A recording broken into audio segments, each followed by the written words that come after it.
Hello and welcome to PTR Show. I'm Oliver and joined by Niall, Alex, and Lewis. Hello. Hello. It's time for the PTR Show, our bi-weekly news and discussion podcast. This time we're discussing the absolute downfall of the gaming industry. All that and more, but first, does anyone want to talk about what they've been playing? Have you got the jingle? I have got the jingle. It is coming right Beep, now. Boop, boop. What have we been playing? There you go. I can go. It's not Niall's Indie Corner though. No, I was thinking I've got two segments now. I've got my regular what I've been playing as well as Niall's in the game corner. Playing Watch Dogs for 14 hours a day. Yeah, so That's I've been true, playing. I'll start off with Watch Dogs. So I'll pick Watch Dogs up at CEX as part of my way to, and this leads into the big cheese actually. Eventually, God. this is my way to simulate the feeling of renting games, which I never got to do because it died before I could. Yeah, I picked Watch Dogs because it was cheap, and also they had the three games in the series for I think it was like a tenner for all three, which is actually probably more expensive than it was on Steam during the summer sale. But there we go. I didn't expect much of it. I did actually play it when it came out, but I was like 16 at the time, so I didn't appreciate anything that wasn't FIFA or Call of Duty. And when people talk about the original Watch Dogs, they talk about it not very fondly, like it wasn't that great. No. But I picked it up, and honestly, especially for a Ubisoft title of that era, first of all, the story is really good. It's really well acted, really well performed, very clear motivations. Somewhat unlikable main character. I think he's called Aiden Pierce. Yes. But where the game really shines is hacking, which you'd hope it would be because it's a game all about hacking. The game is structured as you would expect for a game of its time, where it's an open world and you go to missions. These missions usually consist of gathering something that you need from this area or taking out someone.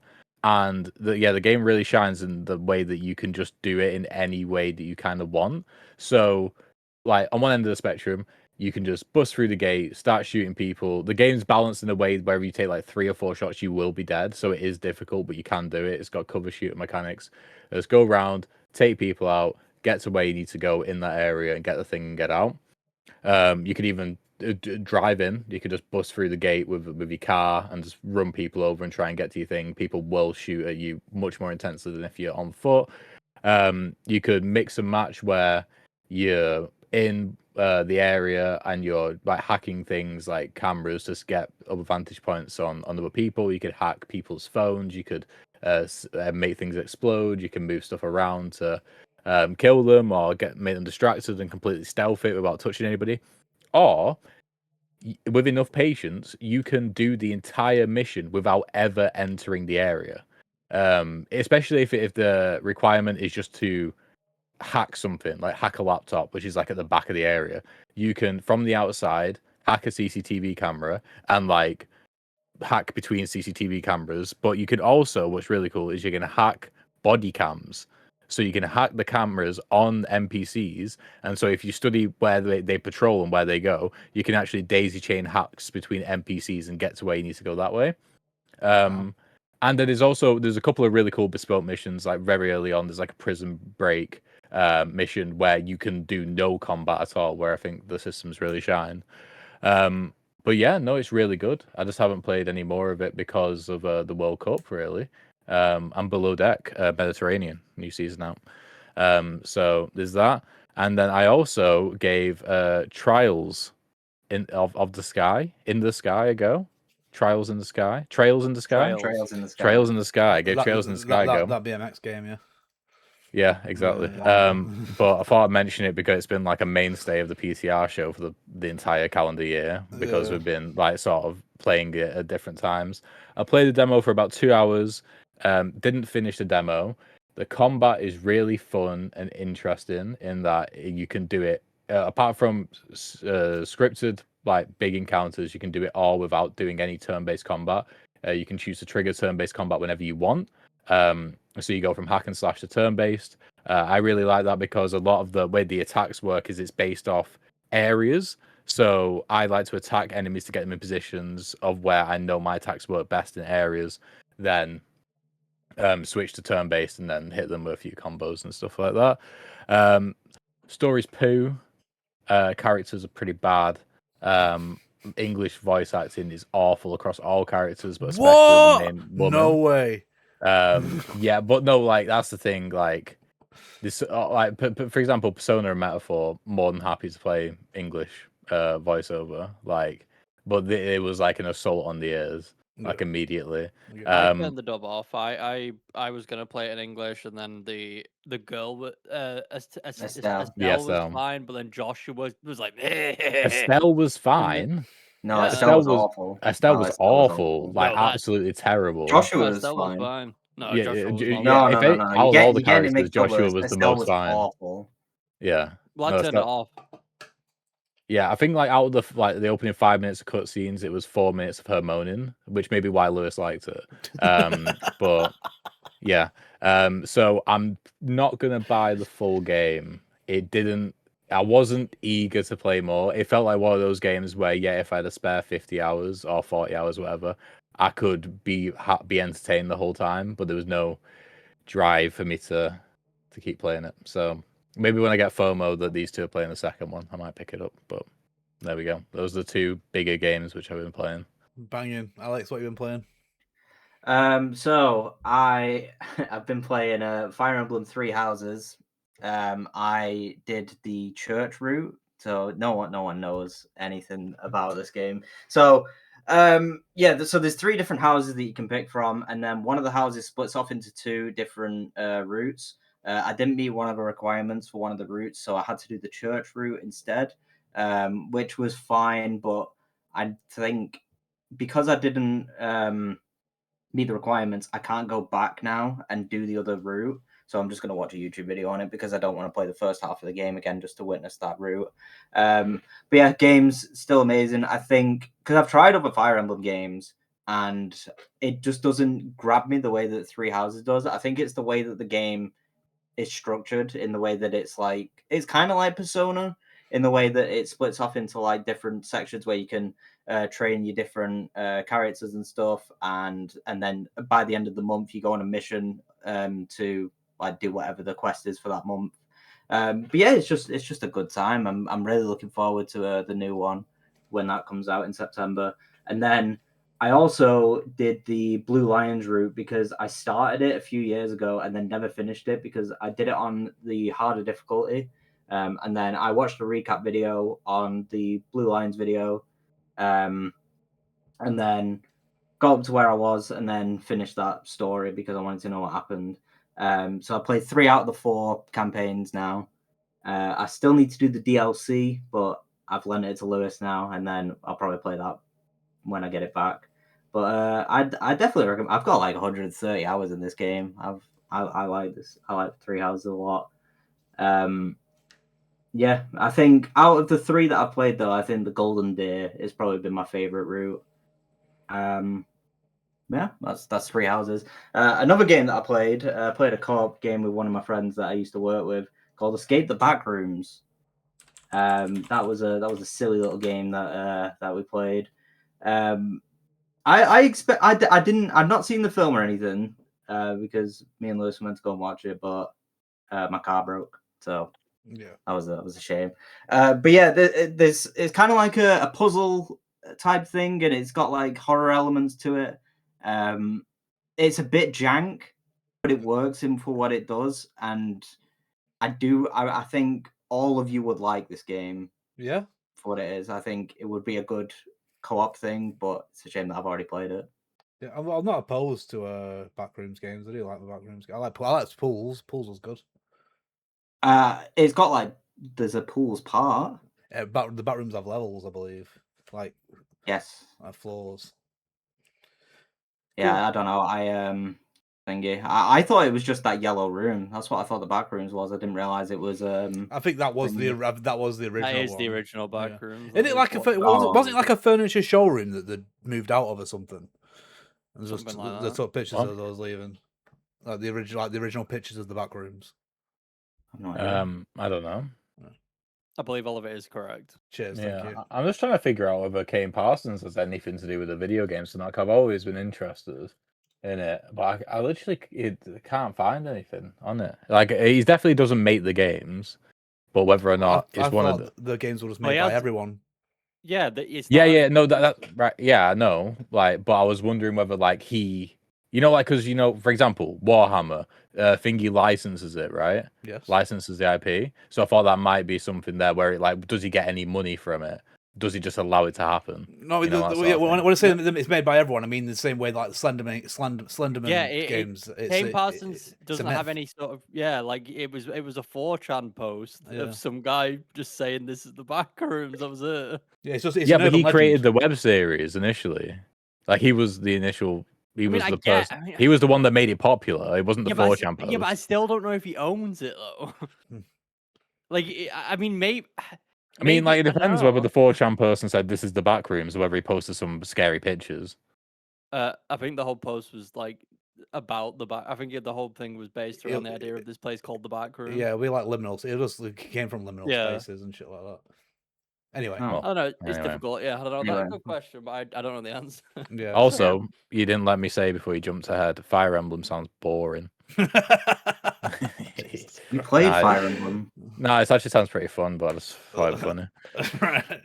Okay. Anyway, cool. yeah, one more game that I've actually. One more game that I've been playing. I've been playing Xenoblade. I tried it a few years ago, and I got like 5 or 6 hours in. It wasn't really grabbing me. I think it was because of how laggy it was on the Switch 1. But they brought out a Switch 2 version, and it actually runs really, really well now, and I'm really enjoying You it. better go catch it.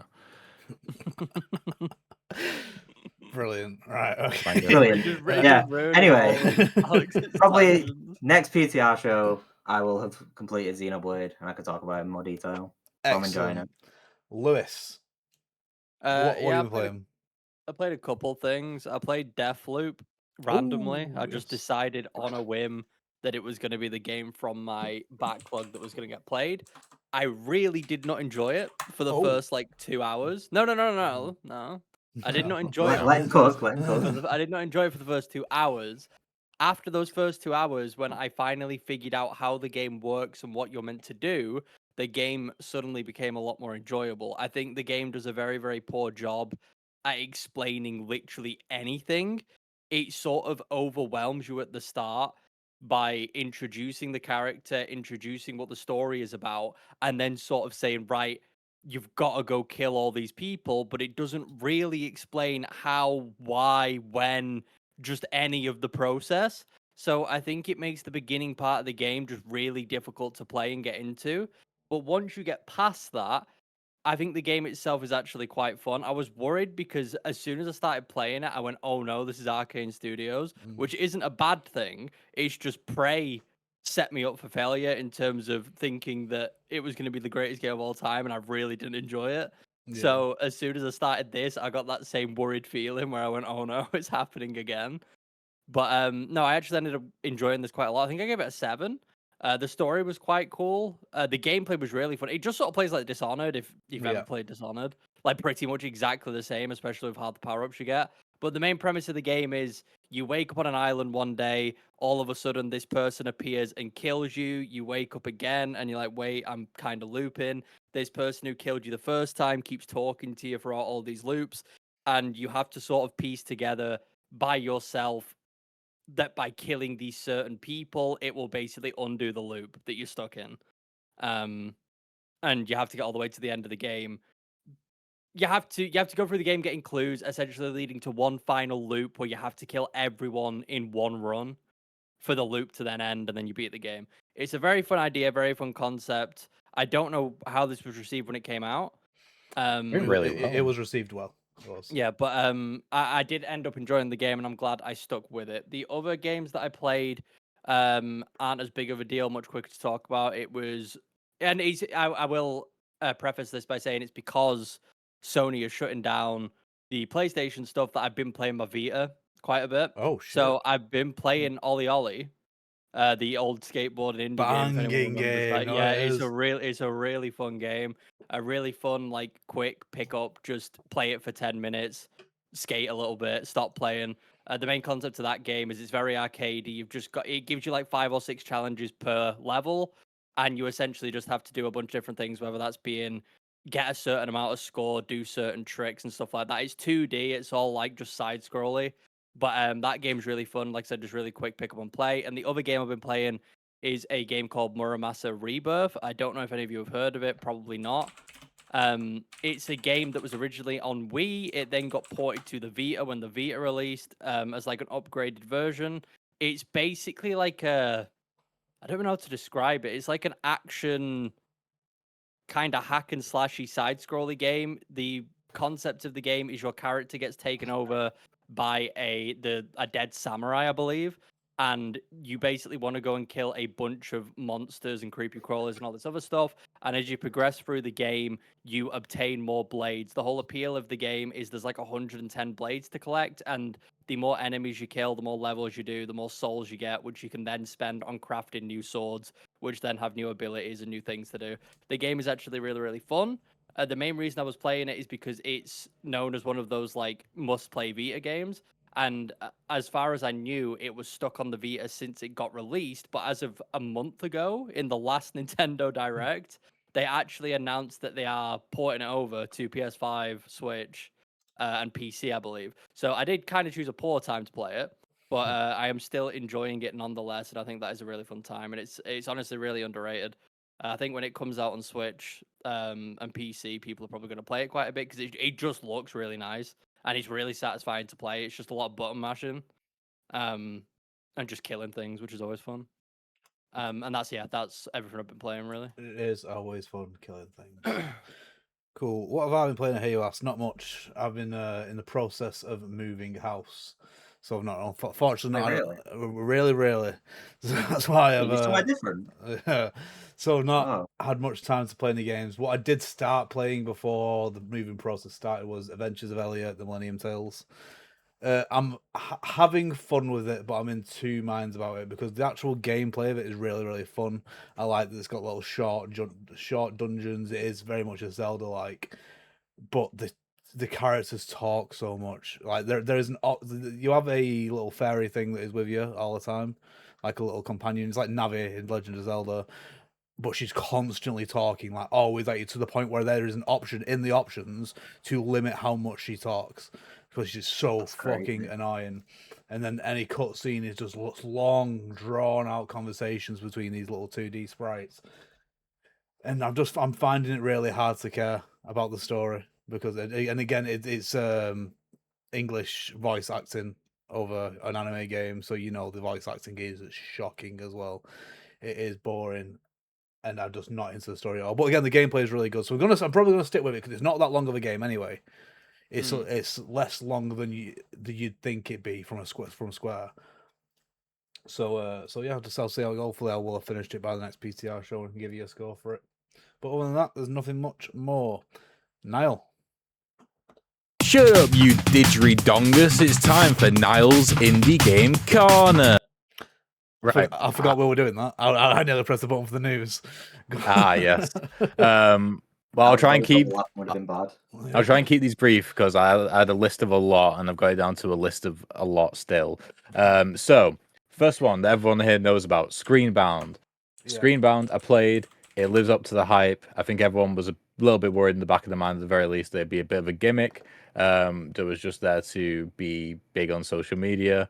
But no, it works really well. The main part of the game is that you are walking around in a 3D world doing platforming, but you are also doing platforming in a 2D world, which is shown on like a little Game Boy, which you've got. The whole point of the game is that there's some information in the real world, some information on the Game Boy, and you've got to take both pieces of information to account. It does limit the amount of information which could harm you to being on one of the devices. Like if it is, and it's usually quite rare, so it's not going to be too frustrating for people. And then you can go into these alternate worlds where levels are completely 2D. They can either be side on or they can also be top down as well. So that's interesting. The game feel is really good. It's just a really solid platformer with a cool gimmick, and it looks great. And there's no story if you cared about there being a story. Did it make you feel motion sick at all? No. Interesting. Okay. Yeah, because that's the thing. You are mainly looking at the real world, and you're glancing at the other screen. Like if you get stuck, then you definitely look at the screen, because usually it's like, oh, there's a ladder which you can't see in the real world, but you can see on the small screen. Yeah. So it's that. An interesting game which you might have seen, Object Impermanence. So this is a first-person puzzle game where the core design is entirely based around the fact that stuff acts differently if you are looking at it or if you are not looking at it. Some objects, which, like, for example, a ball which you carried around for a lot of the puzzles, will only roll if you are looking at it. So a puzzle might be, you've got to look at it to a certain point and then turn away so it like stays in place while something happens. It could be a puzzle where you press a button and the ball falls from the sky, but it'll fall into a pit. So what you got to do is you got to press the button, look away, walk backwards towards it and pick it up. Stuff like fans, which can blow stuff, including yourself and like the ball, will only turn if you're looking at them. So that's the whole puzzle, is that you've got to look at stuff and not look at stuff at different times in order for it to work. Some stuff appears, some stuff disappears when you're looking at it. And yeah, that's the entire game. I reckon they could probably get like 4 or 5 hours like a gameplay out of it. It seems like one of those rare puzzle games where it's a completely fresh and new idea. So that's why I wanted to talk about it. And it was pretty fun from what I played the demo. Excellent. Next one, sticking on puzzles. Order of the Sinking Star by Jonathan Blow. This game is actually incredibly special. So what it is, it's a grid-based puzzle game that's like pretty much top down. And the idea is to complete puzzles. And you do that differently depending on where you are in the game. So the game is actually split into 4 separate games.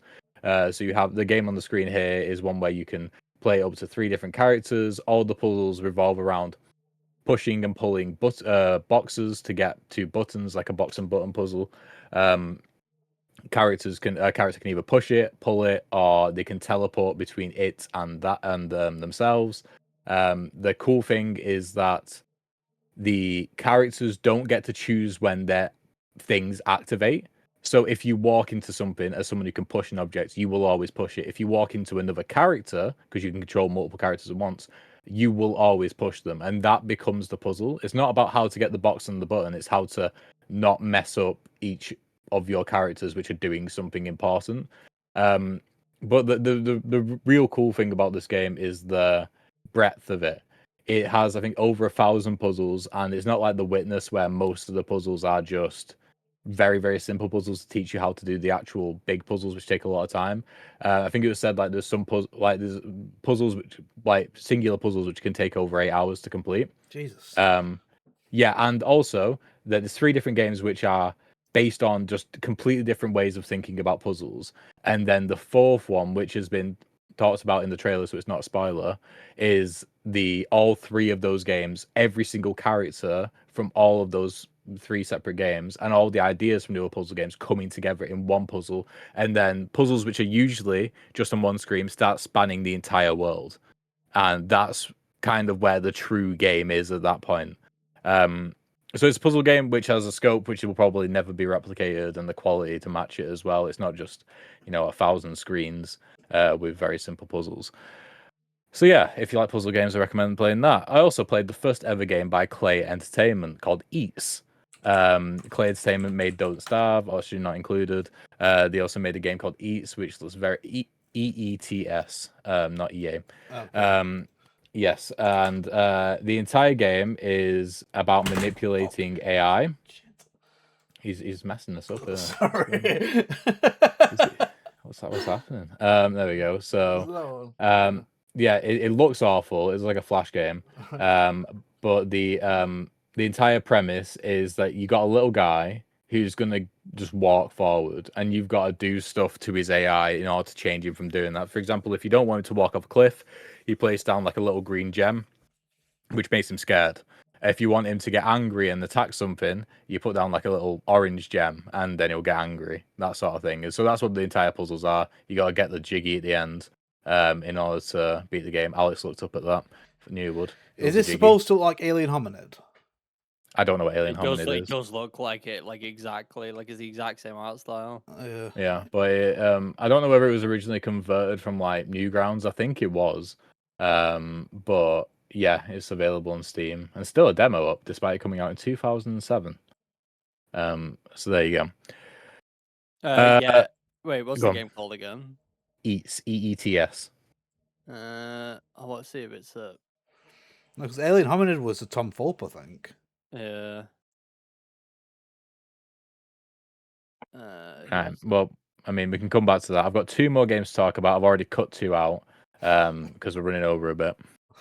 2 golf games. First one, I talked to you guys about last night. Ball Game. Ball Game is one of the best feeling games I've ever played. It is a mini golf platformer. You hit the ball as you would expect to do in no space. Okay, now. Bros and no ball. Who's Clearly. Luke Combs? Who is Luke Combs? Oh, now you're on podcast. Can you type? Can you do anything? I'm going back, and then it's in Ball strike. Game podcast. Right. Jesus Christ. It's probably not going to come up now. Oh, Ball there you go. Game, is that the one? Right. Overview, official trailer. Christ, we need to get a fucking. We need to get a producer. We need to get. We need to get a guy. So yeah, it's being self-published, which is surprising because it looks very Devolver Digital. It's a game that's all about game feel. You hit the ball as you would expect to in a mini golf game. You pull the mouse back or the analog stick back, aim in the opposite direction, and then depending on how you do it, you aim in a certain way. It shows the trajectory of your shots. You can use the left analog stick to put spin on the ball either way.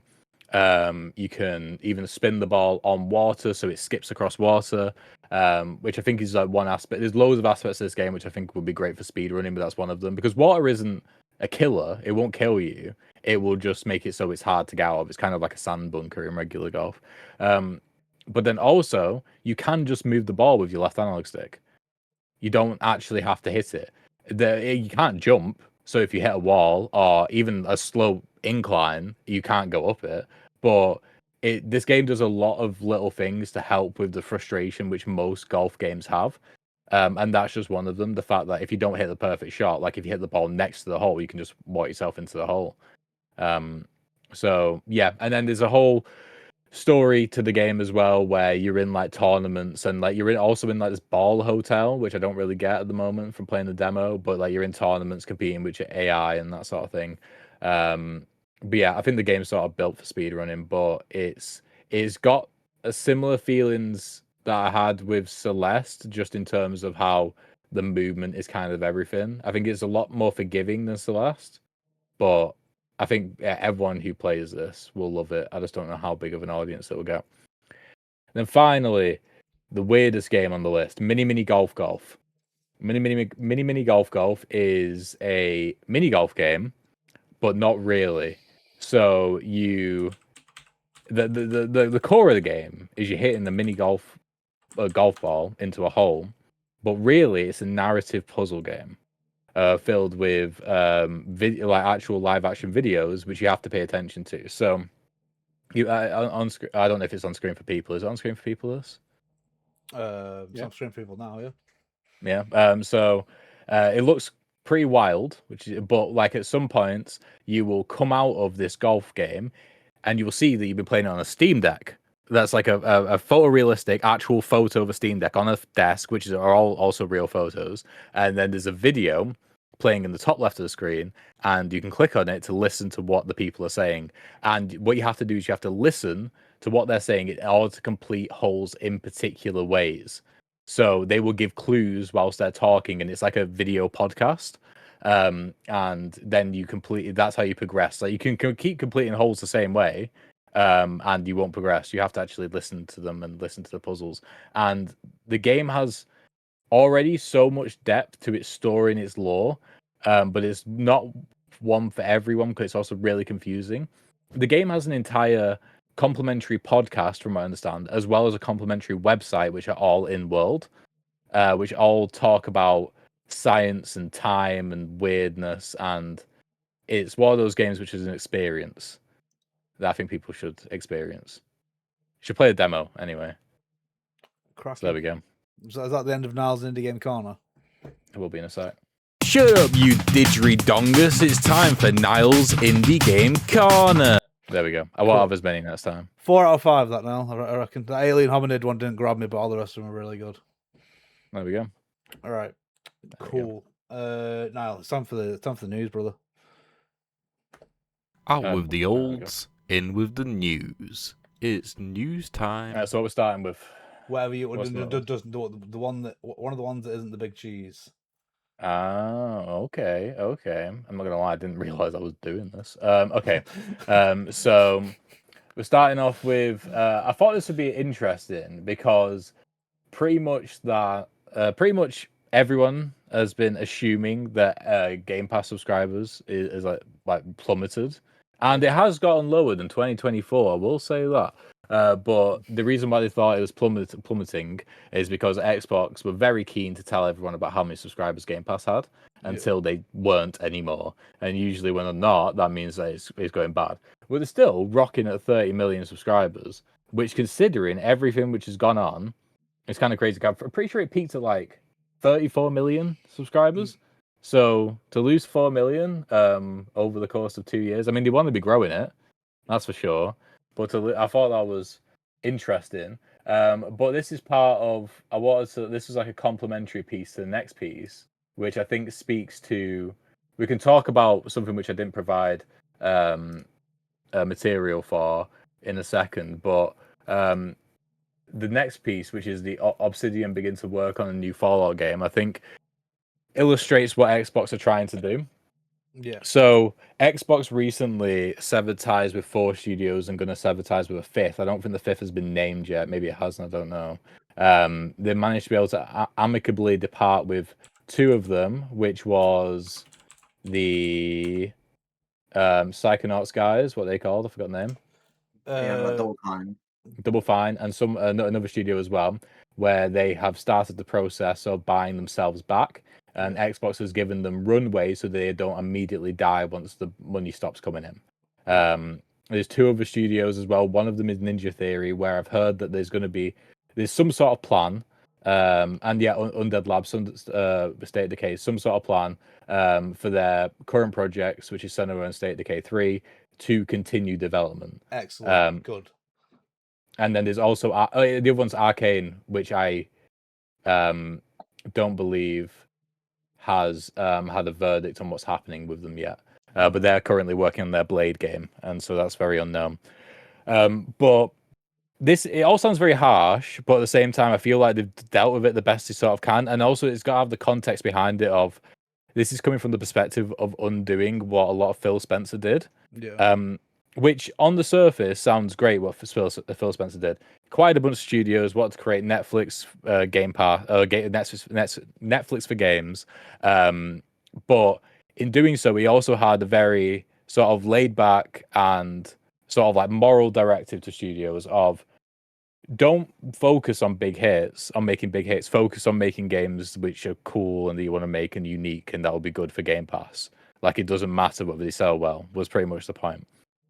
And so with that came long development cycles, because there's a saying like, you give someone 6 hours to cut down a tree, they'll spend an hour sharpening their axe. They'll fill the time it takes that they have in order to complete something. Yeah. So not strict deadlines. They can work on what they want, and that's led to games taking forever to come out and games which people aren't interested in playing. And so this has then led to, I think, has directly led to Asher Sharma directly saying to Obsidian, "You guys made the best Fallout game ever. Get that director that made New Vegas, bring him back, made it in 18 months, remember? Bring him back, and let's make a Fallout game, because that's what people actually want for to play." And so I think that's going to be something which is going to be consistent across all remaining Xbox studios. And another thing as well, Ash Sharma, King and Mojang now directly report to her specifically, because she said that Minecraft was like significantly underfunded and she, and wanted to put a lot more into it. But it's going to be the case. Yeah, we're going to focus now on making games which people actually want to play. Take less risks on games which we have no idea about, and obviously that has its consequences as well. Less innovation, more sequels. No Avowed 2, apparently, which is very sad.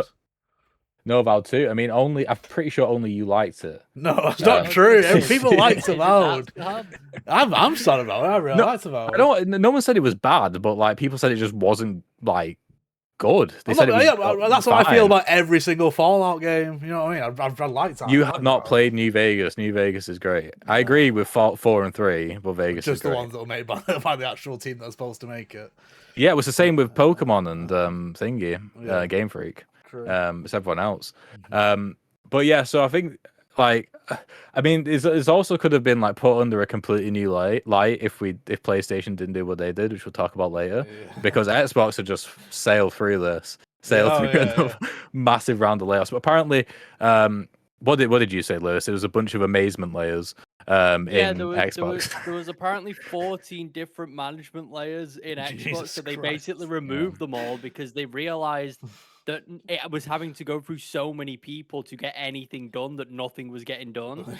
So they've apparently like literally removed like all of those layers, which is a lot of the people who got laid off. Yeah, like, so most of the layoffs, 3,200 fucking managers just got Oh yes, pretty much. Yeah, like that's basically who got fired. Sadly, I mean, there's other layoffs as well.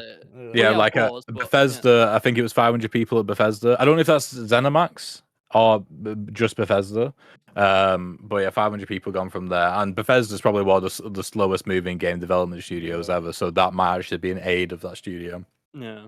So yeah, Xbox looking good, PlayStation looking poo. I'm excited for the new Xbox, fellas. I don't know about you guys. Yeah, like you said, Alex, this all sounds positive.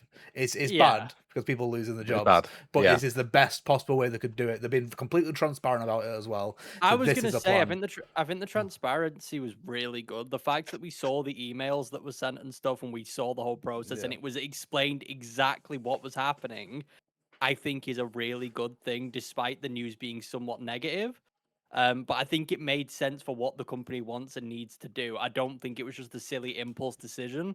I do think they actually are trying to turn Xbox into a real company, as opposed to whatever like Phil Spencer was doing, where he was like, "Yeah, Xbox is kind of shit," and then just carried on running the company like it wasn't a big deal. So, yeah, I don't know. I'm interested for the future of Xbox for sure. Xbox has the lowest margins on their sales compared to any other platform. I mean, Nintendo beats everyone by miles, but because they spend no money on making their games.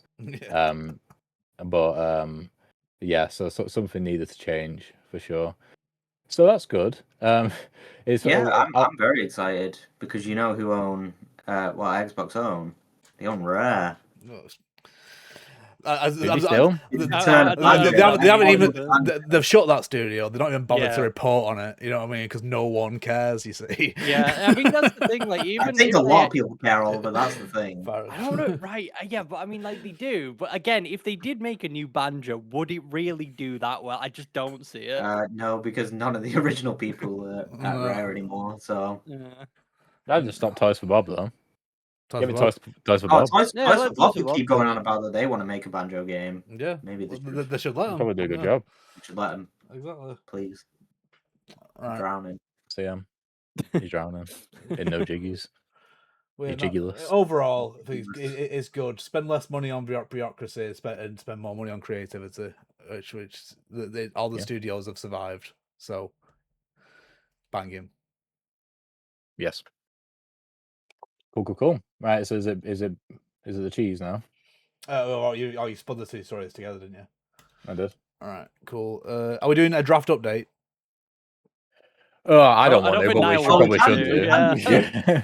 All right. So should we do the draft update first? Yeah. That's the last thing Niall wants to do. Right. It's draft update time. All right. Let me just get I want to start this. I'm signing again. Why does it sign me out so often? How come the websites, which literally do not need any security, have the highest security? I don't know. It's infuriating, especially when you tick the box that says "Please keep me signed in." I'm begging you. That just means that you'll never be signed in again. Yeah, if you tick the box. All right. I'll just share the old screen. 2 secs. Right. So. Not looking good, this is it, fellas. All right, so for me, let's start with me first. For me, it's just Black Flag that's come out, isn't it? Yeah. And that's netted me Was nice. Fable delayed? Fable Last one? was. Fable was. I think we talked about it. I think, yeah. But yeah, 16 points for Black Flag, which I'm pretty happy with. Pretty good. That's decent. Niall. I got minus 16 points. I got minus 16 points for old Black Flag. Yeah, so far my counter picks have not been great. No, at all. No. I've still got the worst one. To be fair, you've just got more. Yeah, and my actual picks have not been great either. I think honestly, I've been sort of unlucky apart from 2 picks. High on Life 2, I should have known better. Light No Fire, maybe should have known better. I was very sad about Ontos because literally like a week after we recorded the last pod, maybe 2 weeks, they then delayed it. And I knew it was risky. I said on the pod that this is a bit of a risky one, but it would pay off. I'm not out of it. Lewis is going to die. You're not? Yeah, you're going to get minus 30 from GTA 6 when he gets 100. And I reckon people could fumble the bag still. Yeah, that's true. I'm feeling pretty safe now that I'm not going to get lost for sure. No, you shouldn't do, because I've got some bangers. Control Resonant, Trails, Trials, Onimusha, Halo, and GTA. And Token, probably. Like, Yeah, those are some big bangers. But the website knowing that he's still predicting you only 87 points. They know nothing. That's Knows it. Like, that's the thing. All of us got Big Walk, which is probably going to be pretty good. Castlevania, which is going to be like 70. And Screenbound, which is probably going to be 80. Like, I've got 90s all through the board. That's not true. So, yeah, but you also counter picked Beast Reincarnation and Silent Hill Townfall. That seem like really, really stupid counter picks. But Beast Reincarnation, if that gets 80 or more, then there's something going on. It's an industry plan, I'm telling you now. Silent Hill Townfall, I do slightly regret because, again, very similar to Ontos, I got very quick, like, next day feedback on that because the first impressions of Silent Hill Townfall came out and people say it's really good. So I'm a bit worried about that. Well, you just have to remember that despite us not liking Silent Hill F, people really liked it. Yeah, it did really well. Yeah, but Town Hall literally just didn't look good for me. That's all. Literally. Literally didn't look good. So Niall's on -9 and I'm on 55. We'll move up to the most successful end of the menu, which is looking pretty. It's looking pretty even up here. But now, Alex has got 2 more release games though. To be fair. But Lewis has GTA.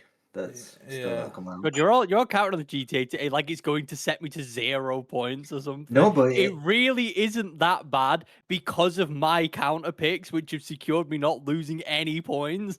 Yeah, but if I didn't -3, have actually. to counter pick Titanium Core, I would be way ahead of you.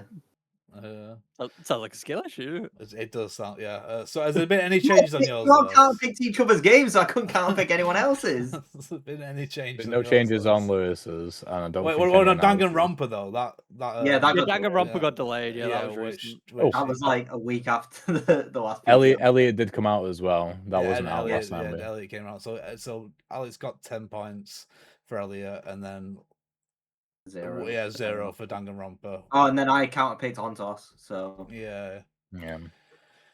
Banging. Right, cool. So it's been a couple of good counter picks down there then. Oh yeah, very good. Yeah, Light No Fire is guaranteed for me. Absolutely guaranteed. They're going to come in at 0. I think you're right. I don't think Dustblood is coming out. Yeah. I'm skeptical on Dustbloods. I just believed because Nintendo seemed like it was a thing that was happening, but yeah, I don't know. Let's look at projected. So Lewis will be winning 173, Alex 132, me 109, and Niall coming in last on 88. But we shall see how things turn out. Yeah, we've still got 4 more games each. Indeed. Right. It is I've got time. more than 4 more games. All right, to pick. It's time.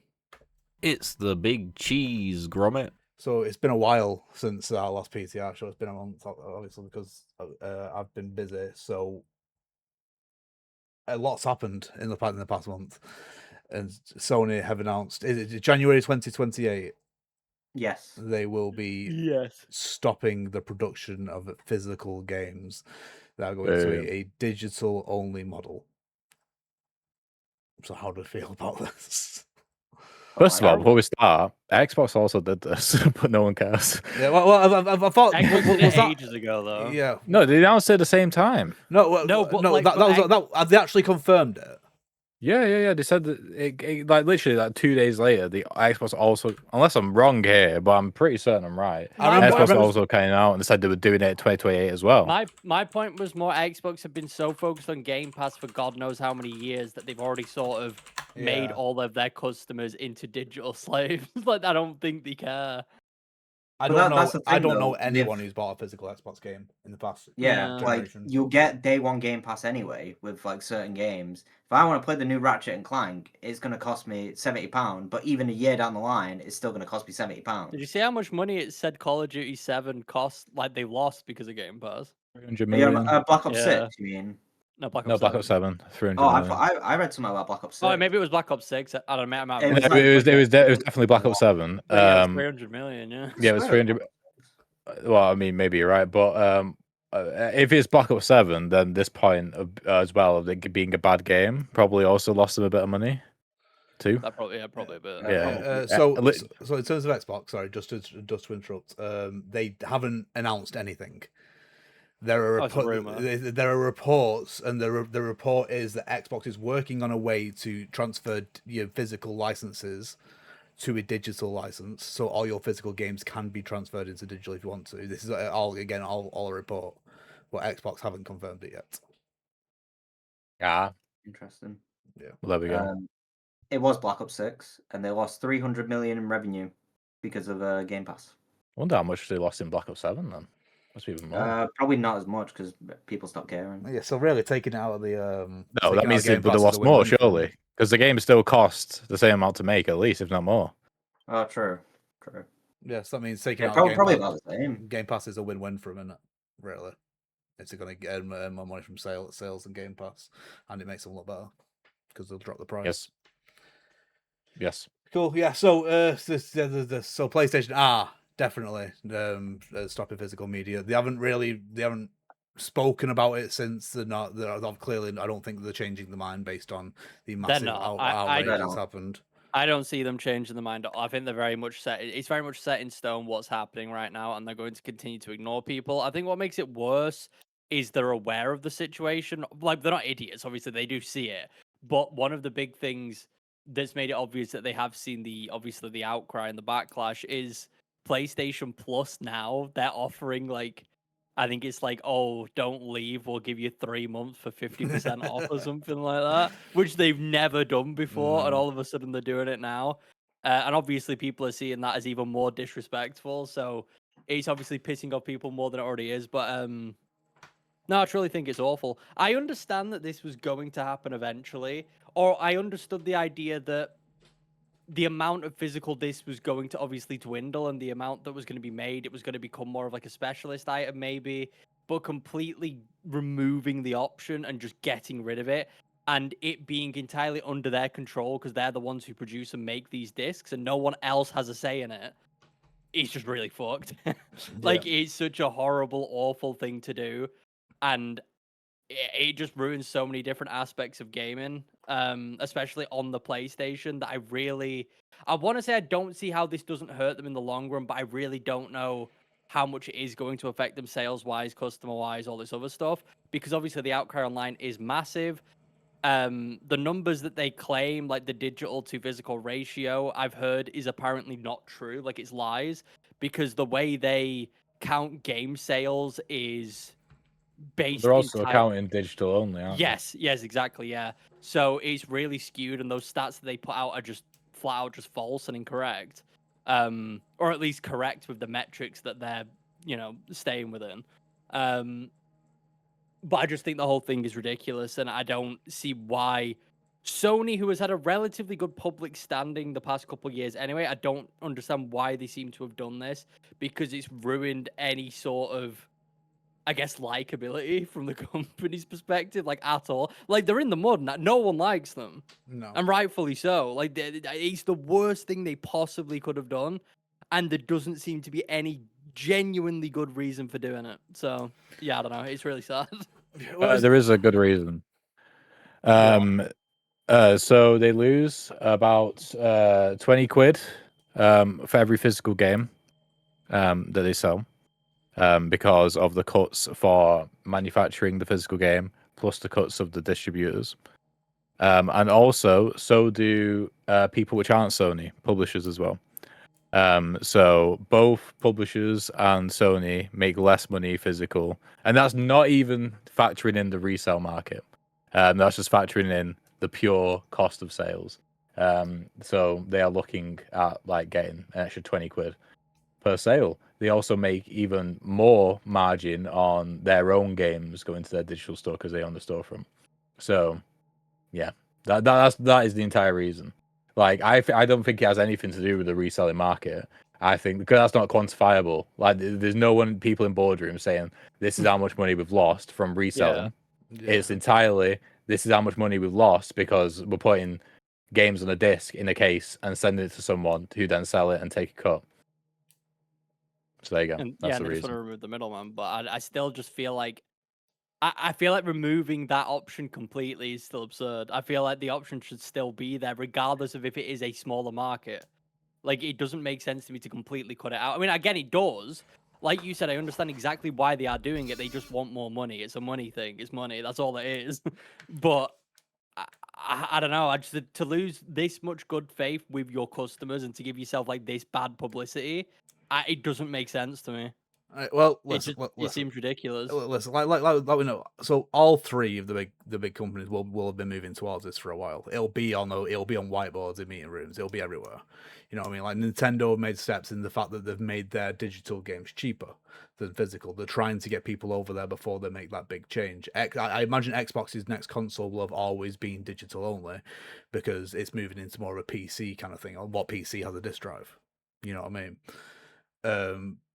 But yeah, it's never a good move to be the first person to do this new thing that everyone's going to hate for sure. But I think very, very quickly we're gonna see that other companies are going to just come out and say we're doing this as well for the next console or next generation or whatever. I mean, the easiest thing that Xbox could possibly do to make everyone love them is just say, we're keeping discs. Yeah. And then everyone would go crazy and go, yeah, I'm buying an Xbox. But That's I literally remember all they'd when have to do. everyone was kicking off about the Nintendo game cards. Like that's swept under the rug now because everyone's like, "Oh, PlayStation of the world." Well, because they were still trying to keep. Yeah, they were still selling you a physical license kind of thing. It's obviously it's still shit because if the store ever shuts down, then you won't be able to play it anyway.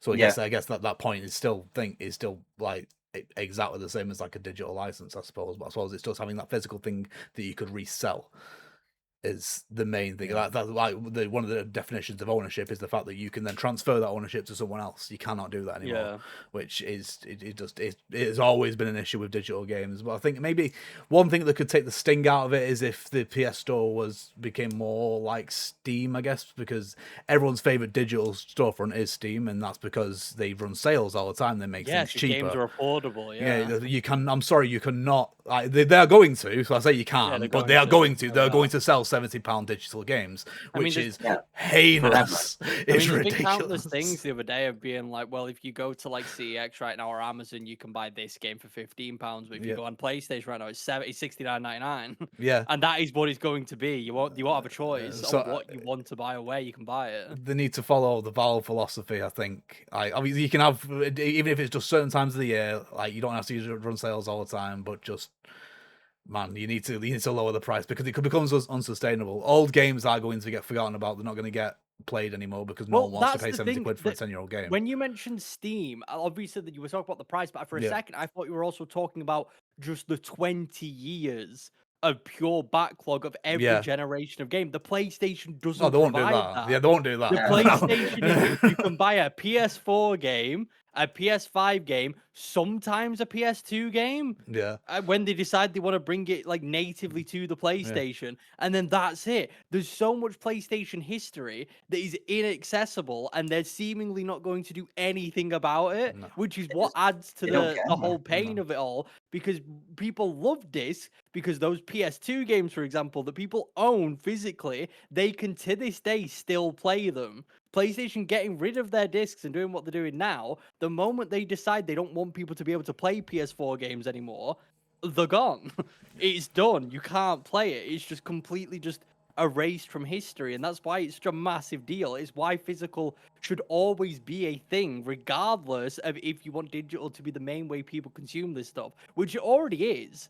Like, based on the numbers that they say, it's like 90% digital, 10% physical, or something like that. So it clearly is the majority.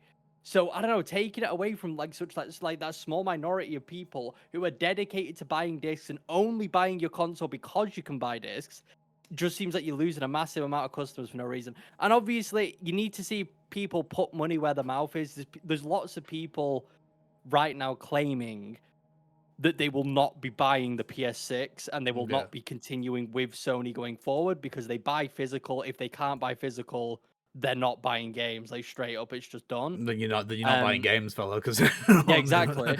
And we'll have to see if people are putting money where the mouth is and if that is going to be true. Because it is a big deal to commit to something like that, because if you are someone who actively plays PlayStation games, even if it's just PlayStation exclusives, you're going to completely lose those on the PS6 going forward and stuff like that. So we'll have to see, obviously, what happens in the future and what happens as time goes on, and whether or not people are still as passionate about this further down the line. And we'll also have to wait to see if Sony is going to reply or make any sort of statement, or if they're just going to ignore it and just try and wait for people to chill out. Because their social media is a bloodbath right now. Every time they tweet, we're talking tens of thousands of replies, every single one of them dogging on them and not talking about the actual post whatsoever. And I kind of feel bad in some part. Like, the other day, they were trying to advertise the fighting stick for Tokon, and you had people from Arxis and Sony talking about it and being like, we made this because we're really passionate about fighting games, blah, blah, blah. And the entire reply section was just like, kill yourself. So it's interesting to see, and honestly, I just want a statement from them. I want them to say something. I don't think it's going to be a very good statement, because I don't personally, I think this is, like I said, set in stone, done. They're not going to say, oh, sorry, guys, we've actually changed our mind. Like, it's done. They're committing to it. But I want to see them say something, because I think it's incredibly fucking disrespectful to drop that news, dip off the internet for like a week, and then just come back like nothing happened, when you can see that people are visibly upset, like really upset with you. And you've got people who've been playing this shit for 20 years who are like loyal customers, and you're just shitting all over them. So, like, yeah, say something, do something. Just be transparent, because like I said, Xbox is looking better and better every day with that sort of stuff now.